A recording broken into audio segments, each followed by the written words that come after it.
Whoever welcomes a disciple welcomes Jesus, and whoever welcomes Jesus welcomes the one who sent him, the Father.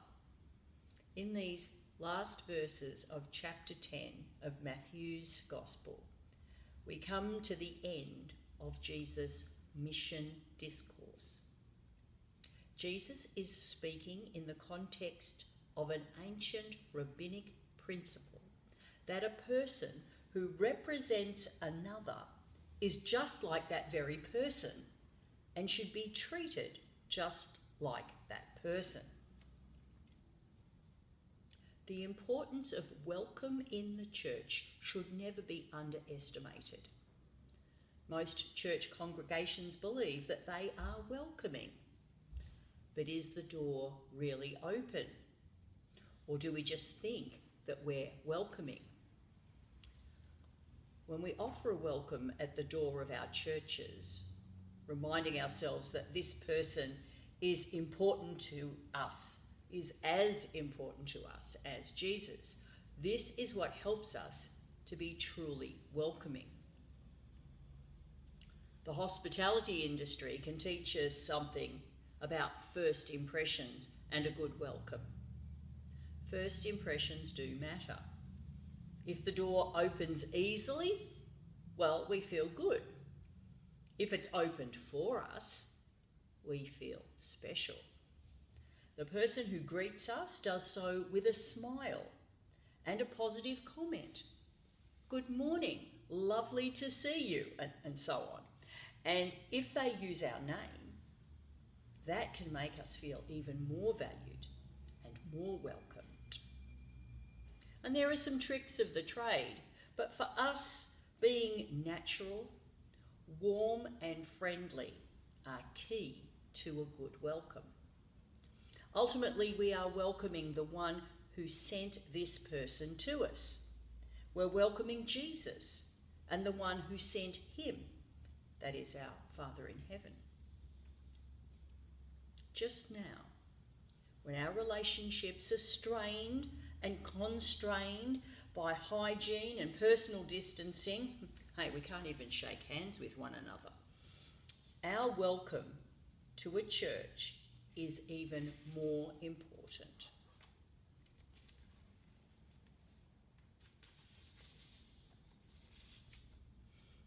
The last verses of chapter 10 of Matthew's Gospel are better understood in the context of the whole of Jesus' mission discourse.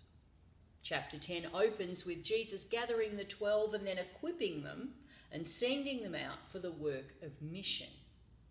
He names each of them. He gives them clear instructions, even down to what they should wear and what to expect. We can expect our discipleship, our mission, to follow a similar path. We can expect to be called by name, given clear instructions for the work of mission, and like the disciples, we can expect to be taught and challenged and grow in our faith as we follow the way of Jesus. In our readings today, the word righteousness comes up repeatedly in the teachings of Paul and in Jesus. Righteousness. Well, it's a bit of a tricky word, really, especially in today's language, because if we use it unwisely, it can be easily misunderstood. Righteousness in today's world is so often and quickly associated with self-righteousness, something that we would hope to avoid. To be self-righteous is to be far too sure of oneself, of one's own importance, and shall we say, a bit full of yourself. In biblical terms, to be righteous has a different meaning, a meaning that we need to understand if we wish to talk with people about our faith and engage intentionally with our community.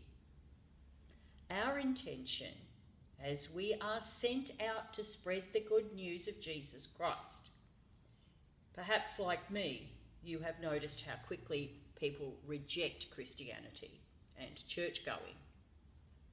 The reasons for this are many.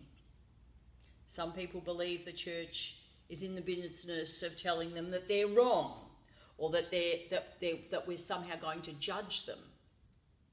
People can shy away from the church because they see that somehow we have put ourselves on a pedestal of self-righteousness, a pedestal that makes them feel rejected, judged, and unwelcome.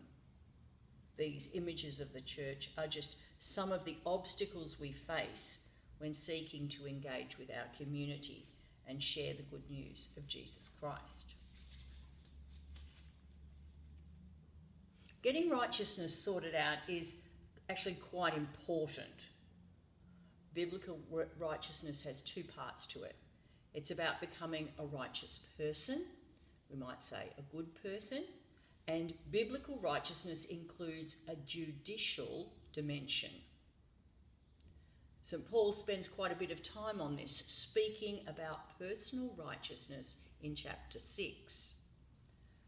Perfect righteousness is found in God alone.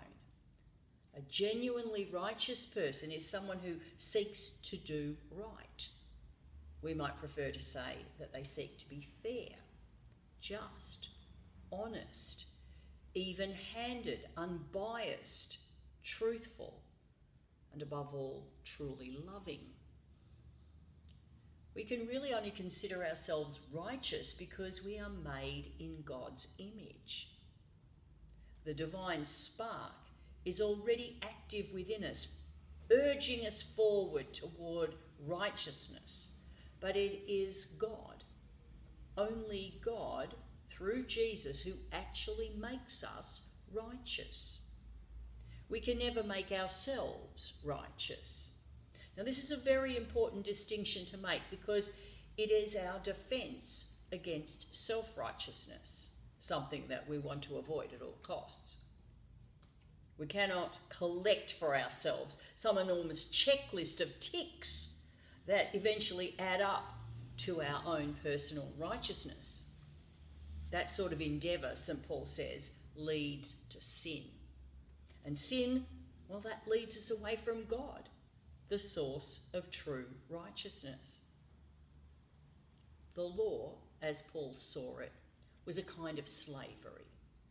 The Jewish people could and often did enforce the laws as they saw them to make themselves look good, to make themselves look righteous, and at the same time to oppress people. Temple law-keeping was like a weapon to keep people in their place.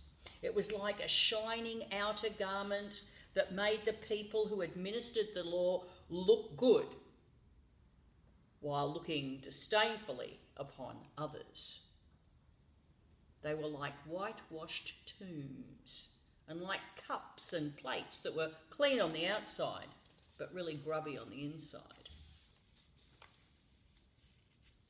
Their law-keeping was part of all the very things that we don't like about self-righteousness. The antithesis of law-keeping is grace. The grace of God, the unmerited favour of God, is what can and does bestow on human beings true righteousness. Put in a more contemporary context, perhaps we could think together about law-keeping as trying too hard to gain the approval of others. We exhaust ourselves in doing things to get the approval of others, to hear them say to us, "Oh, well done," or to see them give us that approving nod. When we do this, we're engaged in a kind of emotional trap.